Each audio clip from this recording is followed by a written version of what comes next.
बिस्मिल्लाहिर्रहमानिर्रहीम अस्सलामुअलैकुम। झटपट मटन कढ़ाई बनाने के लिए आधा किलो मटन लें, 2 टमाटर, 5 लहसुन के जवे, एक दरमियानी प्याज, पैकेट वाले कढ़ाई मसाले का 1 चम्मच और पानी डालकर प्रेशर कुकर को बंद कर दें। प्रेशर कुकर को 10 मिनट के लिए बंद करने के बाद आपने उसको खोल लेना है और आपने वो सारा का सारा मटेरियल डाल देना है कढ़ाई में।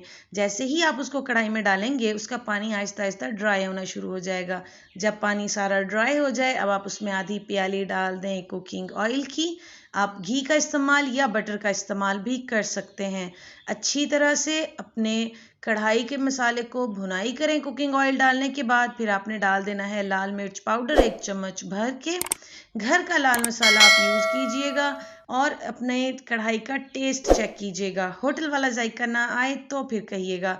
अब आपने क्या करना है, इसके अंदर डाल देना है खुश्क धनिया पाउडर और अभी भी मसाले की अच्छी तरह भुनाई करते जाएं। हमने अभी तक इसमें नमक नहीं डाला। नमक ना डालने की जो वजह है वो मैं आपको आखिर में बताऊंगी। इसकी वजह से आपकी कढ़ाई का जो मज़ा है वो दोबाला हो जाएगा। लास्ट में हम डालेंगे इसके अंदर नमक जब हमारी कढ़ाई अच्छी तरह भून चुकी होगी।